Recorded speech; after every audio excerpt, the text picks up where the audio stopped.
Good morning and welcome everybody. We'll be waiting just a few more minutes, probably till about 4 minutes past 10, just to get started as a courtesy to those people still joining, and we'll commence at that time.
Okay, welcome and good morning everyone. Thanks for joining us today and being part of our community. We have some great content planned for you, but before we start, I just want to go over some housekeeping items. Feel free to ask questions at any time by typing in the IM window. Be aware that anything you post will be publicly visible. If you prefer, you can post your questions anonymously by checking the box right below where you enter your question. We've had a large number of people register for the series of the webinars. We're thrilled to see this level of interest, but please bear in mind it may be possible or may not be possible for us to answer all questions in real time during the session. We do have people standing by to answer the questions, and we'll do our best to answer as many as we can during the call. If you visit aka.ms/AIPQ&A, you'll be able to see a post dedicated to all the webinar questions. We'll review the questions from this transcript after the session, and we'll post further answers to that location. If you're listening to the recording after today's session, this is also the place where you can post any questions you may have. We are recording today's webinar and this will be shared publicly. We'll post the recordings on our community at the link on the slide. It's aka.ms/AIP recordings. Talking of community, if you're not already signed up, please come and join us at aka.ms/security community. This is the best way to ensure you don't miss out on any future webinars. It's also where we post the major announcements and a place where you can interact directly with our engineering teams that are creating our security products. You'll be able to influence our product designs, get early access to changes by doing things like participating in private previews, requesting features, reviewing our roadmap, and attending in-person events and webinars like today.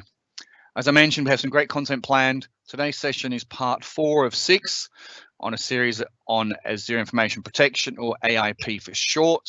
We're also running an MCAS session, so if you haven't seen that, go check that out as well. Throughout this series, we'll be walking you through all the major features of AIP, showing you how to deliver and configure each part. So I'd like to introduce you to the team on the call today. Avi will be presenting and is one of our resident AIP experts on the call. He's a program manager in our AIP team and part of what we call our Get to Production, or GTP team. As part of his role, Avi is working daily with our large enterprise customers, helping them to deploy, so he's well suited to help with today's topic. On the call, we also have Nia, Martin, and Adam to help answer questions. So with the housekeeping all covered, I shall pass off to Avi to get started. Thank you, Adam. Hello, everybody. Good morning, good afternoon. Depends on what time zone you are at. So today, this is, as Adam said, part 4 of our webinars. And today we're going to discuss protection, how to protect the information throughout MIP. So just to have a little recap about the former 3 webinars.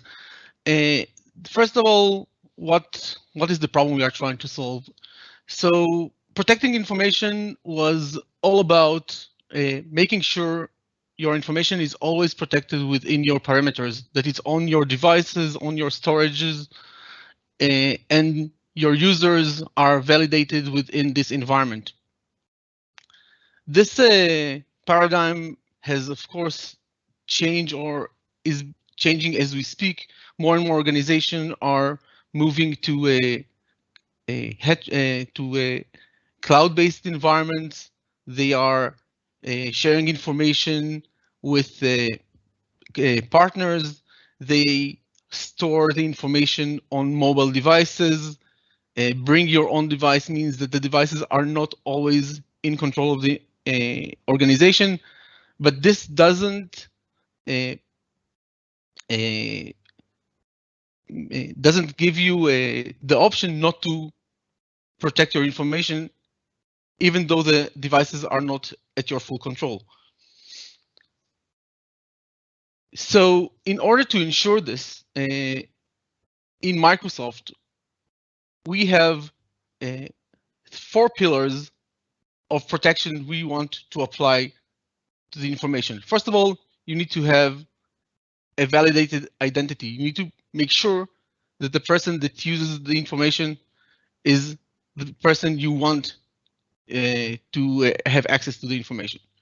We have threat protection, which basically allow you to monitor your environment and identify threats as they happen and mitigate them.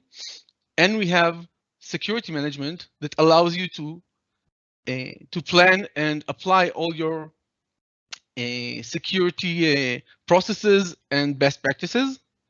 And information protection basically ties into all these services to ensure that you apply the right level of protection to each type of information you have in your organization.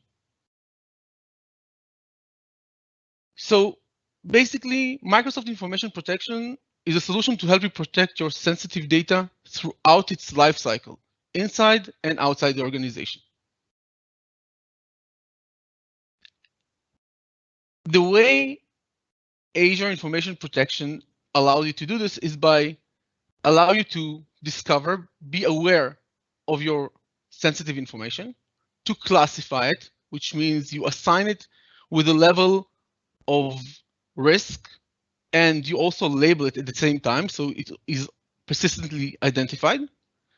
And then it allows you to protect and monitor the information.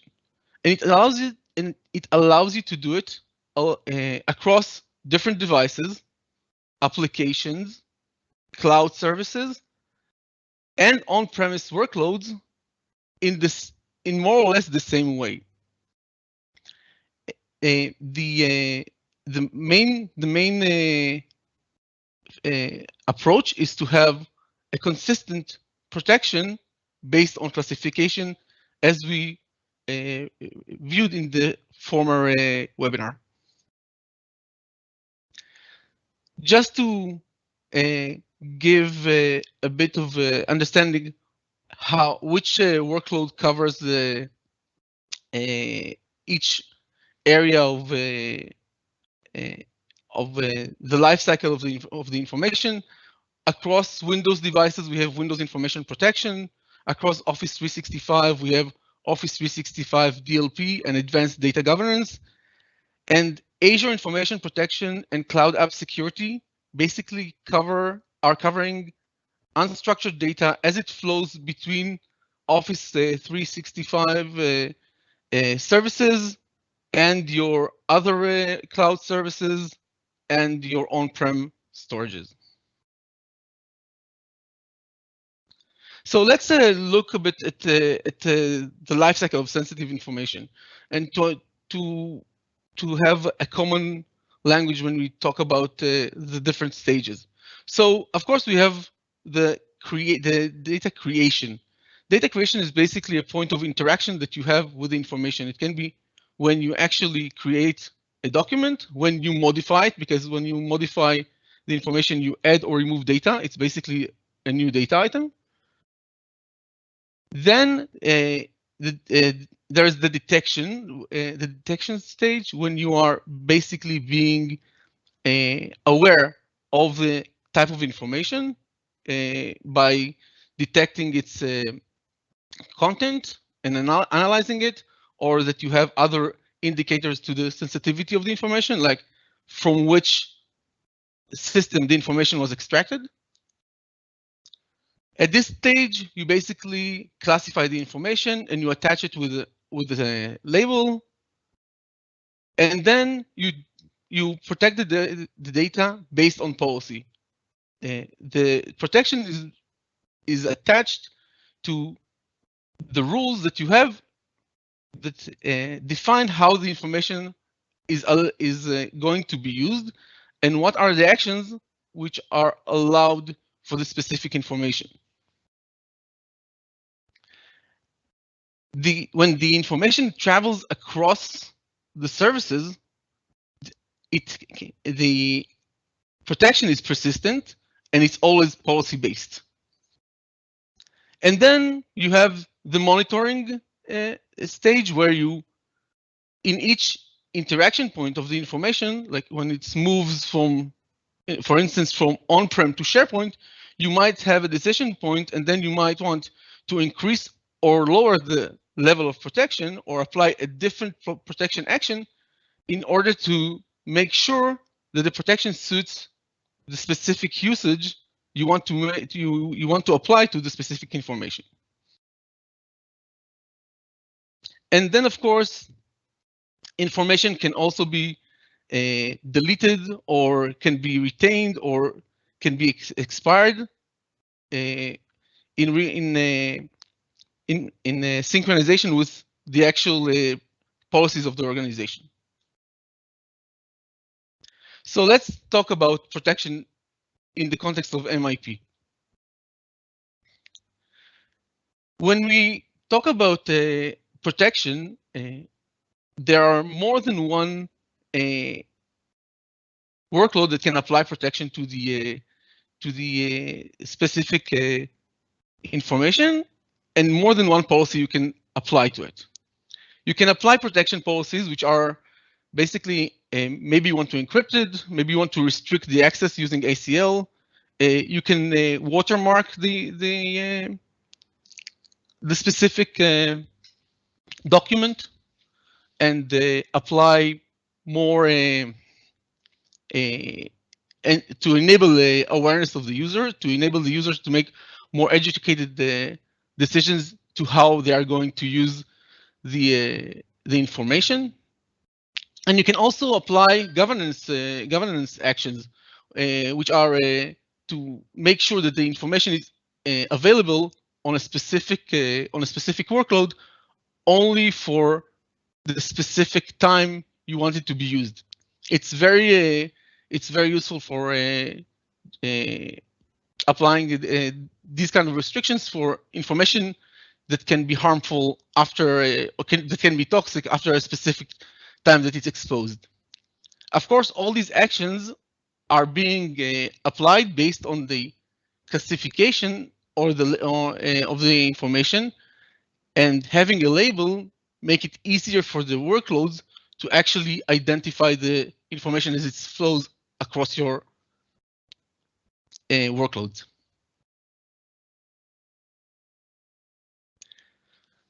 So let's take a deeper look into the actions you can actually apply to the information. So from a device protection point of view, you have drive encryption. You can encrypt the information at rest on the drive, of course. You can apply remote wipe to the information if you discover that the device was lost, or you lost control of the device, or someone with a bring your own device left the organization. And with Windows Information Protection, you can also apply business data separation, which means that you can apply different level of protection only to the information which is related to the business. On the server side of things, you can apply file encryption, of course, using Azure RMS. You can apply stronger permission and rights-based restrictions. You can do it automatically on SharePoint, OneDrive, using Office DLP or AMCAS. You can apply traditional DLP actions to prevent sharing the information. You can increase awareness by applying policy tips and notification to the end users, like pop-ups that warn him that he sends sensitive information outside the organization. Again, another great awareness tool is the visual marking. You can apply very granular policies to detect anomalies, like users that misuse sensitive information by storing it on unauthorized location, or sharing the information either accidentally or maliciously, and you can take action. And as we said, you can also have a data retention policies to make the information unavailable when it's not required anymore. So how do we start to think about our protection of information in the organization? The first stage is basically to understand what are the threats you want to protect against, and this incurs different levels of efforts, different level of cost, and also not all information requires the same level of protection. So basically, you can make a better use of your resources when you want to protect your most valuable information. So at the bottom, we have what we call accidental leakage.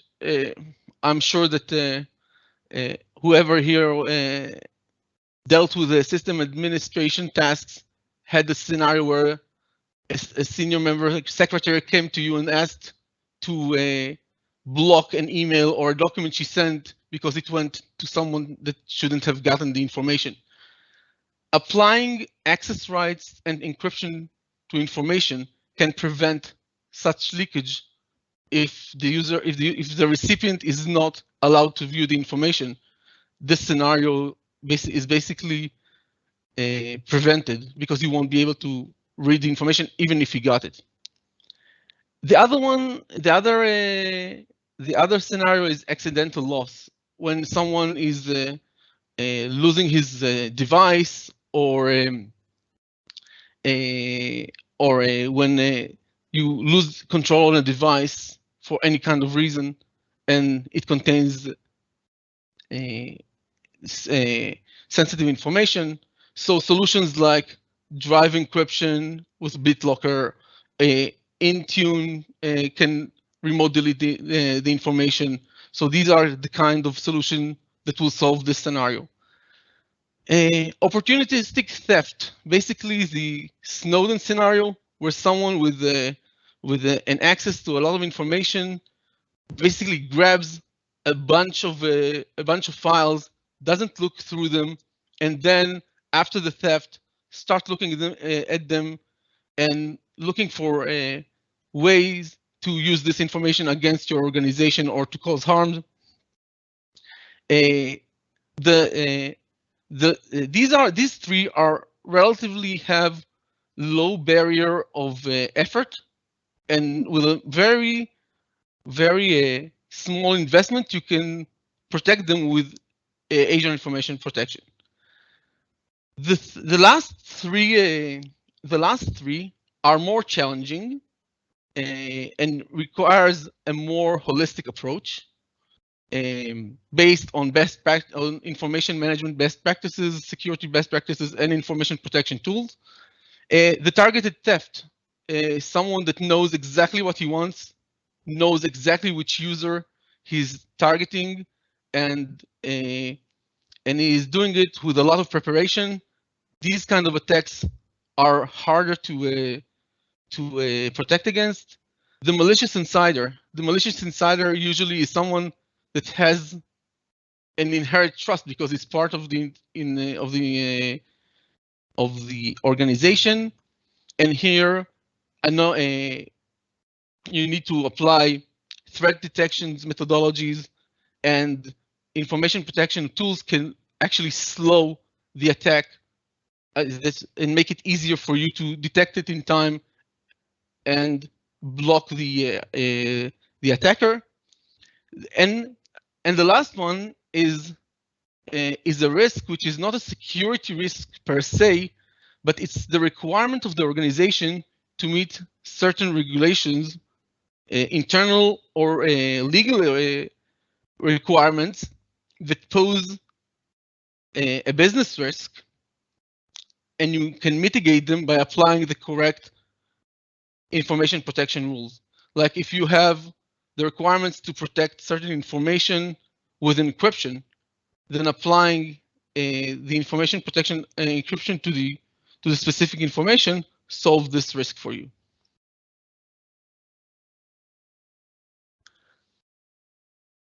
The other, so once you analyzed your threat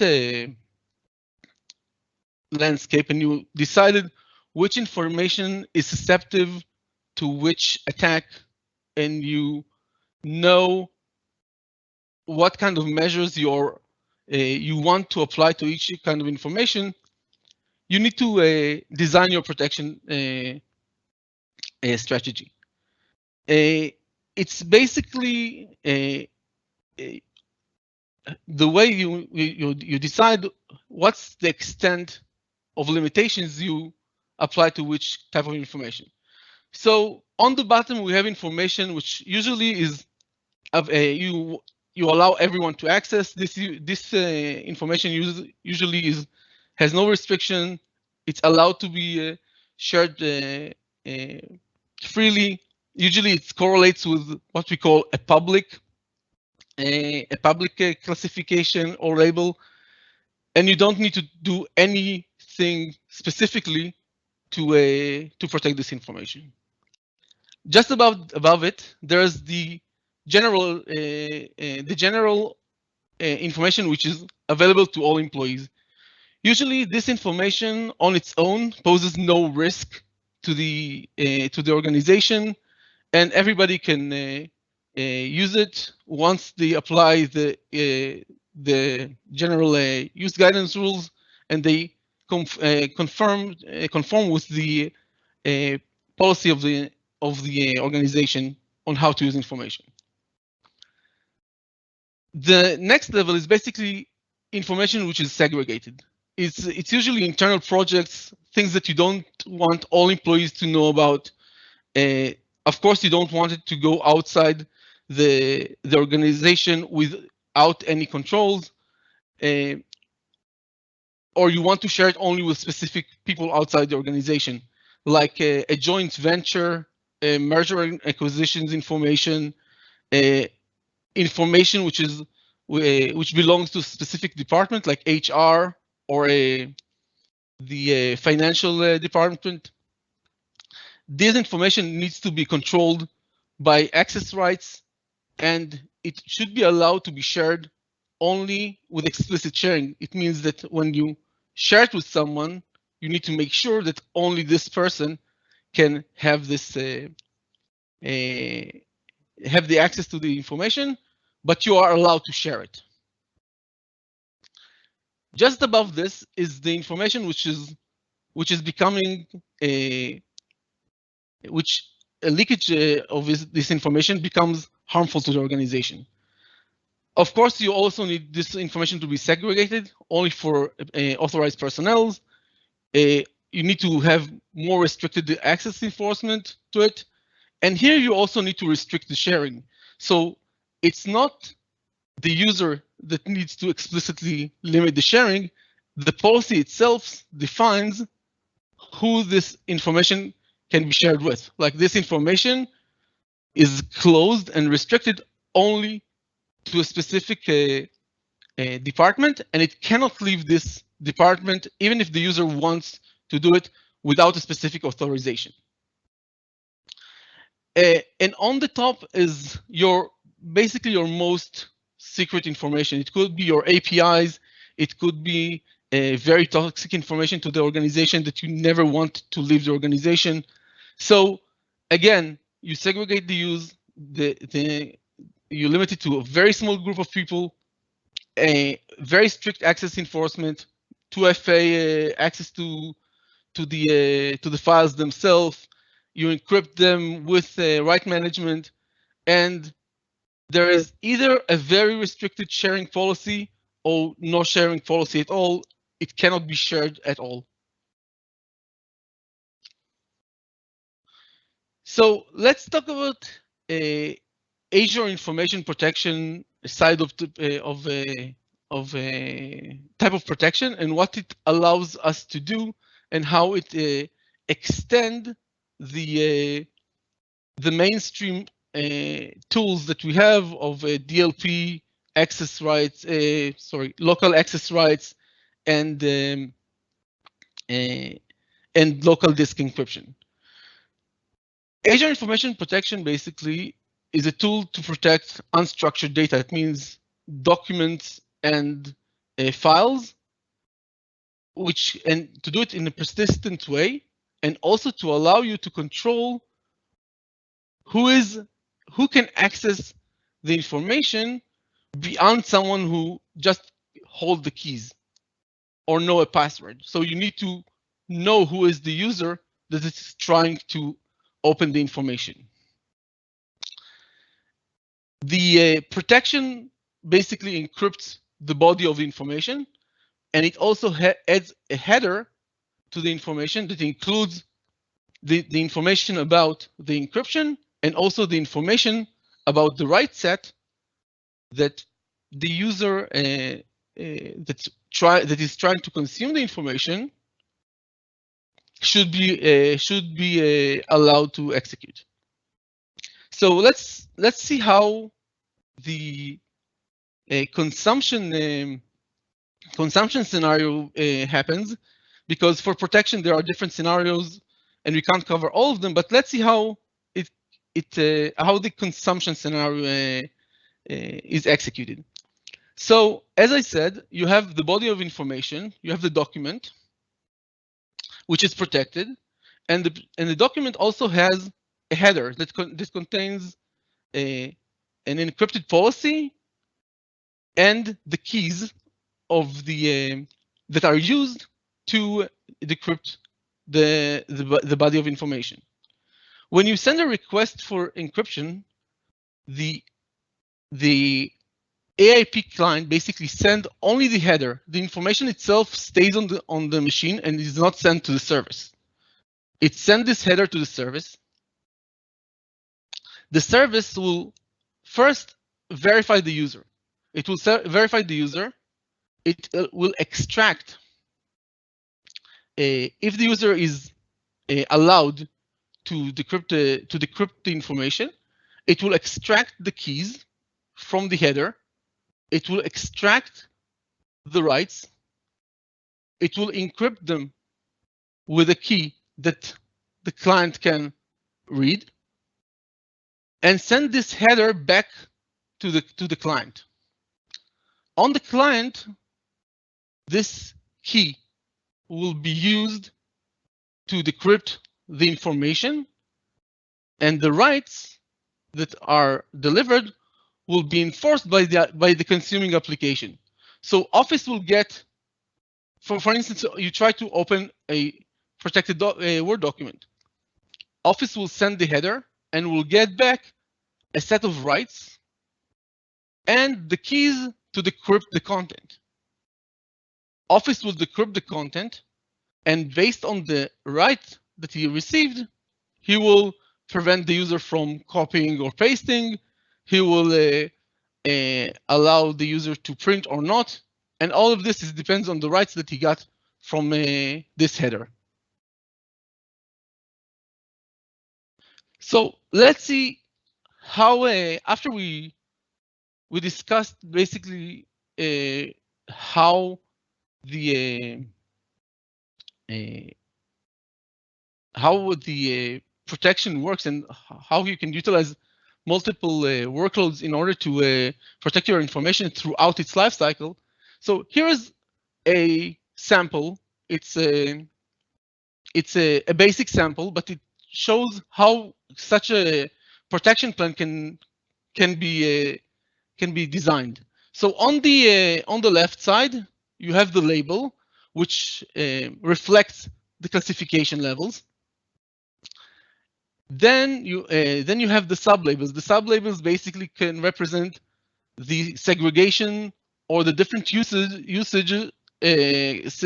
case scenarios for each type of information. Then you have the type of actions you can apply to each one of these labels. So you have a protection, and the protection you can see it difference. Like for if you go, so you see that non-business is not protected, public is not protected, standard business information is also not protected. Only when we get into the confidential level and we apply external and encrypted, only then we start to apply encryption, and the encryption is not even applied on the client itself. It's applied through an exchange transport rule, and this is because this one is externally encrypted document. You also see that you have externally restricted, which means that the user need to apply a do not forward to the document, and it means that this information will only be shared, will only be available to users which are mentioned in the sent in the recipients field. So the first one is a predefined set, the encrypt only. It's sorry, the first one is like it encrypts, but the user can also send it to other users. The second one, the do not forward, the user cannot, a recipient cannot extend the audience of the email. So you can also have other actions, like you can have SharePoint DLP and MCAS block the external document sharing at the edge. You can have Exchange DLP block the email with a transport rule. You can have client alerts, which are basically client-side pop-up messages that will alert the user. And you can also have departmental variants, which means that you are giving the an access to a specific protection only to a subset of your users.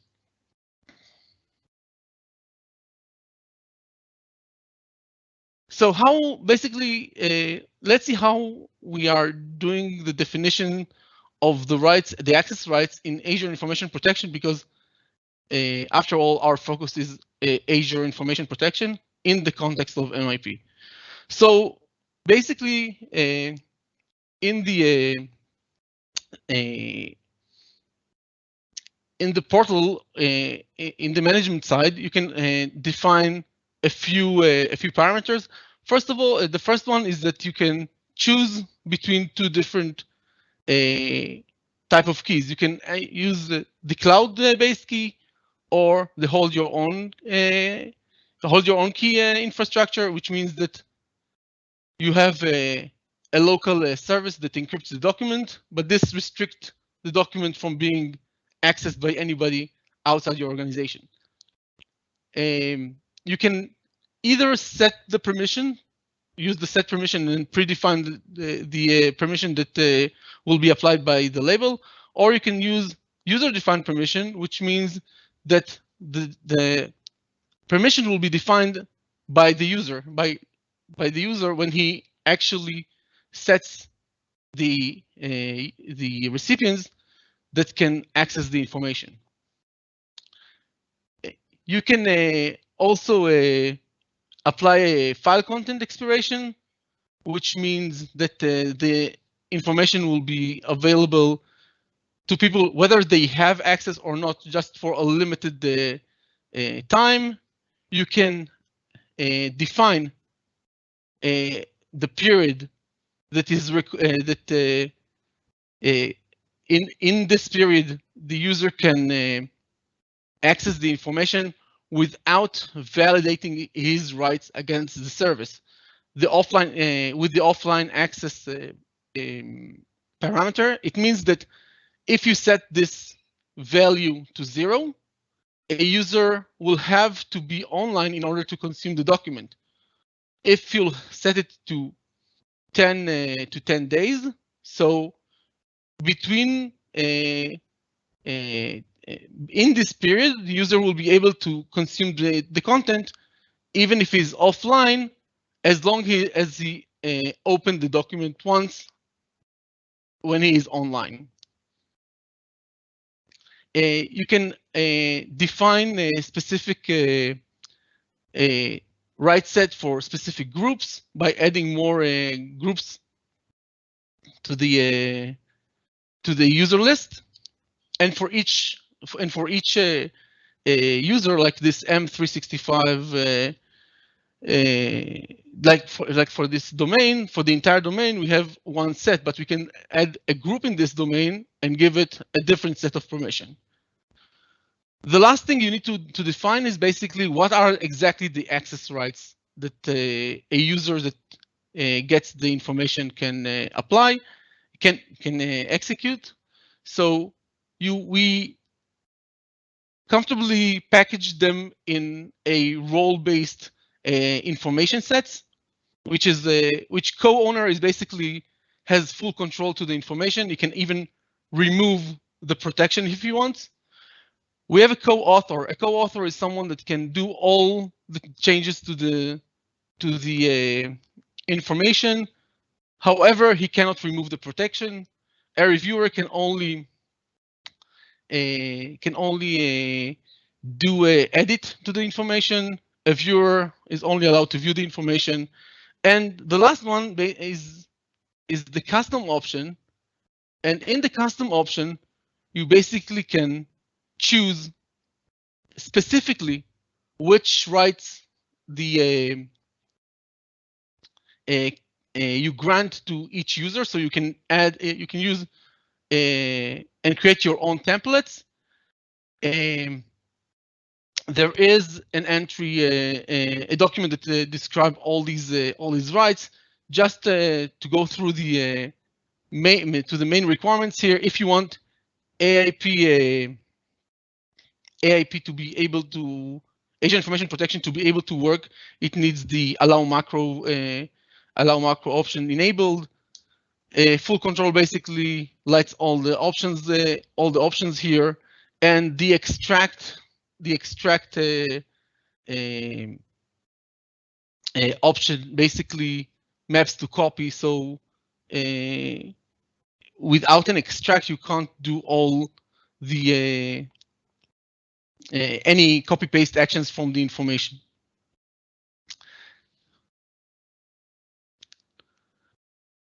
We talked about different key options. Hold your own key and bring your own key, and Azure key. So let's just go quickly through the different options and see what they mean. The basic option is the Microsoft managed keys. These keys are the default keys that the service use when you light up the service. They give you the full functionality of Azure Information Protection, and you have minimal visibility to key actions for auditing, and you don't have any responsibility to manage the keys. So Microsoft is doing all the key management, and they are basically software protected within the service. A step up from MS managed keys is bring your own key. Bring your own key is based on the Azure Key Vault service, so you need a separate Azure Key Vault subscription, which is consumption based, which the price is based on consumption of key actions. The main advantages of using Key Vault are you have hardware protected keys, so they are protected within HSM. The keys cannot be extracted from the service.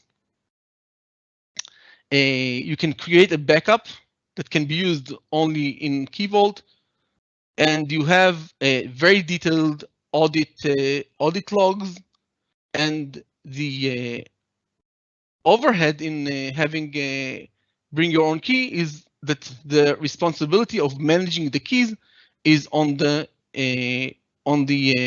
customer. So the customer is also managing the key.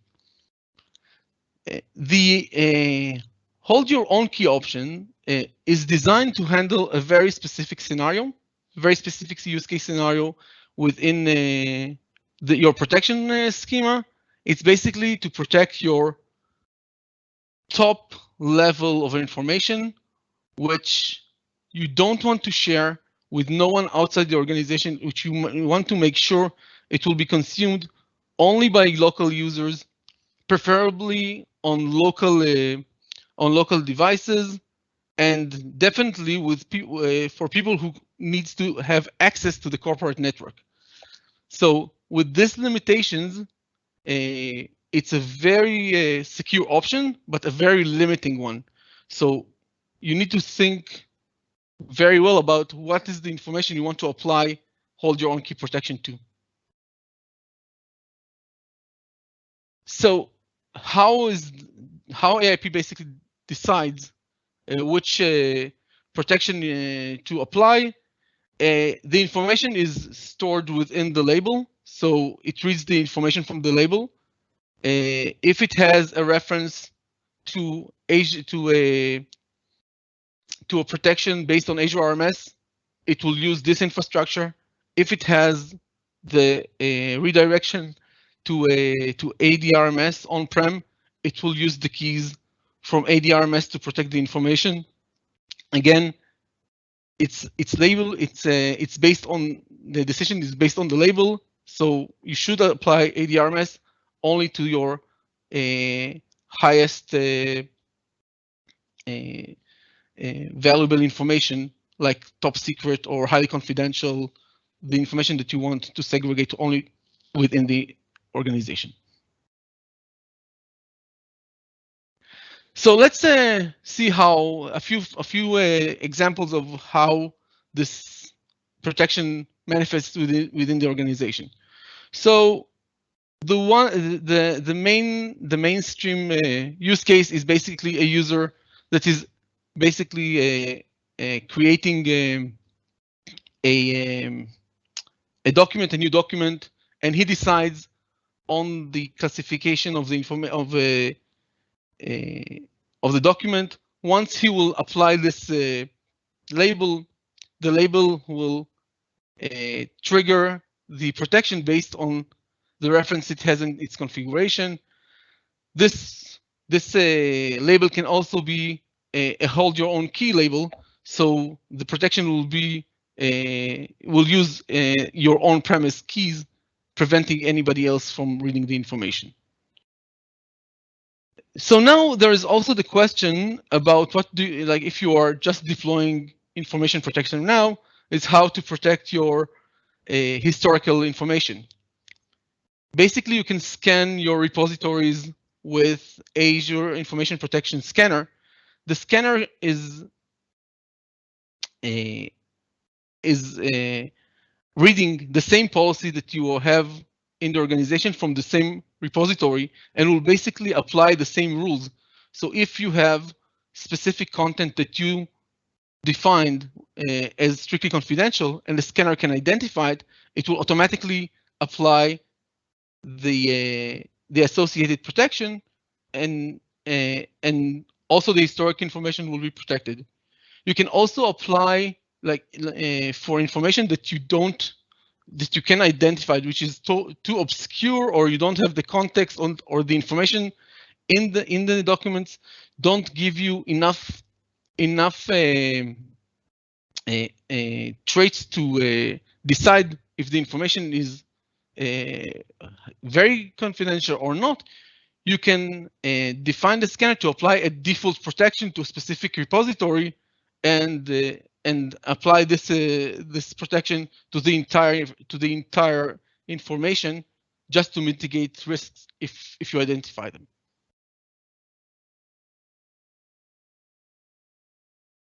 Another one is basically another option, another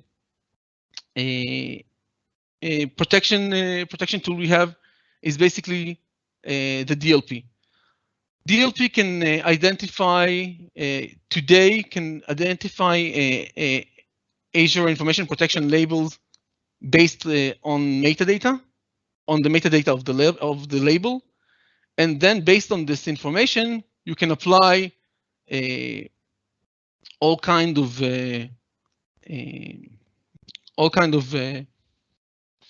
DLP actions like block. You can notify a moderator. You can remove the information. You can also show tooltips. DLP, of course, can also scan the information and decides on its own, even if you don't have a label, if the information is critical or not. This can also be used to make sure the DLP scans only the information which is undetected. So if you have something which is already strictly confidential, you can tell DLP, this is already strictly confidential, just block it, don't scan it. And if it's not, and if the information is not labeled, then maybe you want DLP to actually scan it and see if it's sensitive information that might have slipped away because it's not already labeled. Windows devices integrated with MIP through a Windows Information Protection and Windows Defender ATP. They can protect the file based on the label. They can They can prevent data from being accidentally copied to unmanaged apps, and they can also prevent copy extracting information from documents. It's available in Windows 10 beginning in version 1809. Here is the sample of Windows Information Protection preventing information from being copied to OneDrive. Not OneDrive for business, but OneDrive personal, because it identified as a work one. This one is preventing copying to files, like attaching them to Gmail, which is not authorized as a service to be to use with work-related information, and this is done based on the confidential file classification. In the service level in Office 365, we can apply very advanced protection actions using Microsoft Cloud App Security. First of all, again, like with on-prem repositories, SharePoint Online and OneDrive for Business, and also other services may contain historical information. So through MCAS, you can apply Azure Information Protection labels and protection to information which is already stored on your cloud services. The MCAS can also apply labels and protection when you download the document. So you might decide that the information that you are okay with the information being not encrypted while it's on your cloud services, which are managed by you, because you see the services as an extension of your organization. But once someone downloads a document from this service, you might want to actually protect it or block it from being downloaded if it has a label, but it's not protected. So all these actions can be utilized to increase the overall security and protection of your information on cloud-based services. We also added the inspection of encrypted files with MCAS, PDF v2 protection compatibility, which means the file can be natively opened in the latest versions of Adobe Acrobat without any the presence of the Azure Information Protection client, and in a native way, so it's still a PDF document. There is the ability of blocking confidential files from unmanaged devices, on unmanaged devices, sorry, and customer permission protection when you download. So the user can actually, when he downloads the document, he can also define to whom he's going to share it with. Another use case scenario that requires a bit of a different protection action is sharing of emails.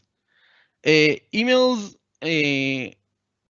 are, when you share emails, you share them with people inside your organization, which is the easy sharing scenario, because then you have the knowledge about who is the user and which client email client he uses, and you can make sure that his email client is built to read the encrypted information.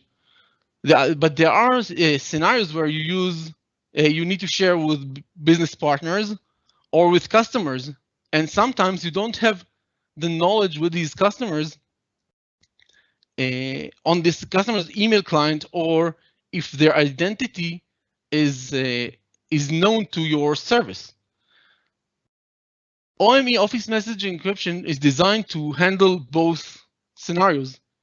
If the user has the proper client and he is a valid identity that can be recognized by the Azure RMS service, then he will get the native experience. He'll be able to read the information. However, if for any reason he doesn't have this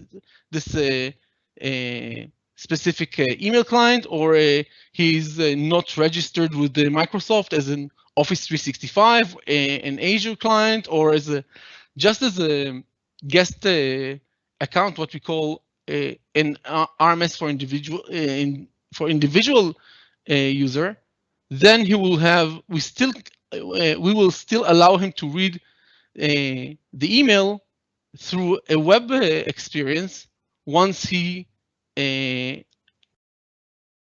verify that he is with control on the actual inbox with a one-time passcode.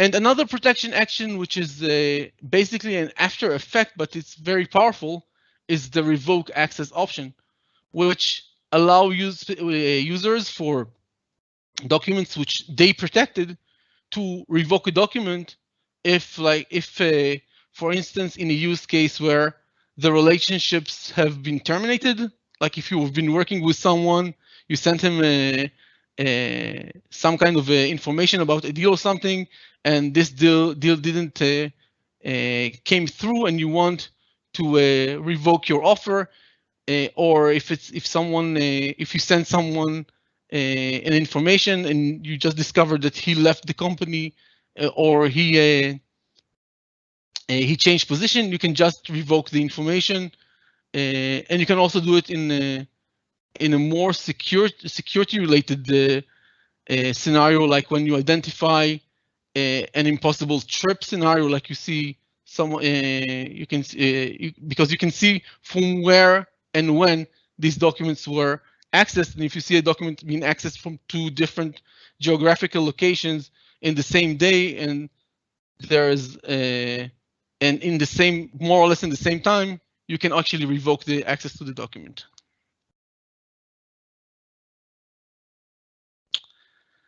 The last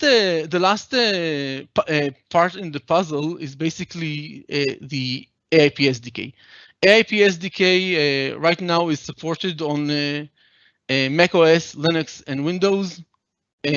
We still have the Android and iOS and the C# variants in preview.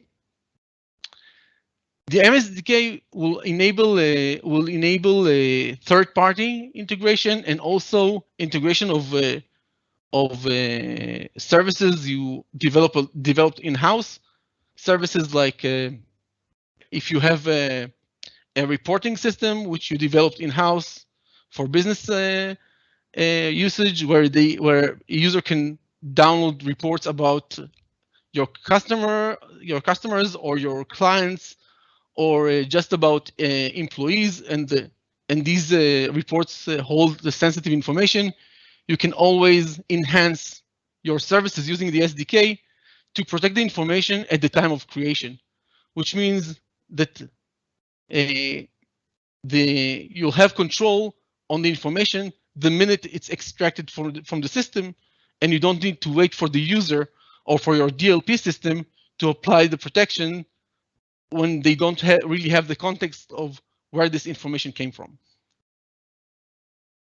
One, just another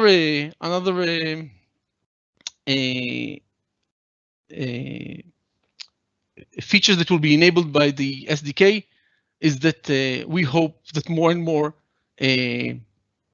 third-party software developers will introduce built-in support for RMS in their format, like Adobe did with PDF, and we are waiting now for a few CAD vendors to. We are working with them to introduce support natively into CAD. There is a growing ecosystem of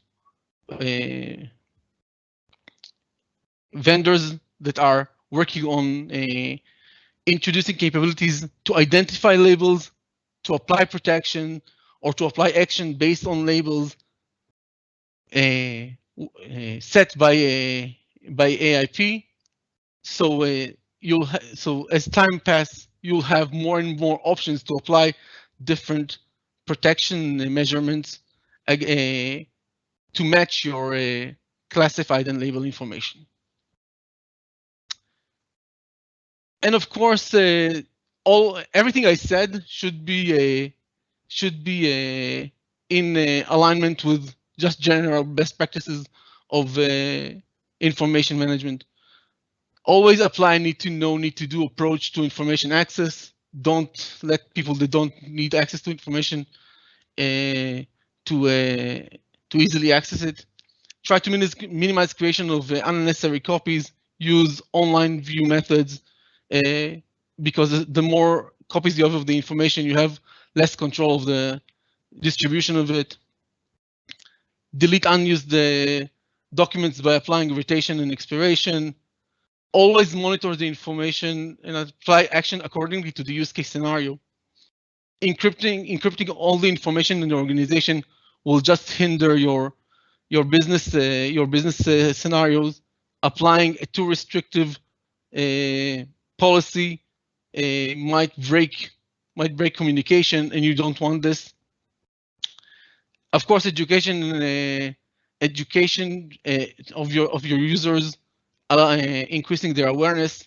Use contracts with business partner to protect yourself from all kinds of legal implications, and automate protection wherever it's possible.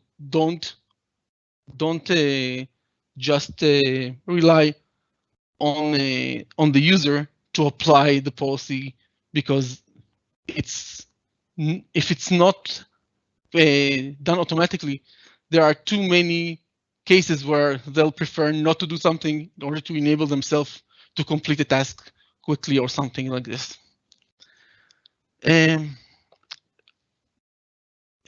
Just to get you started, you can always use our adoption guide and our end user awareness material.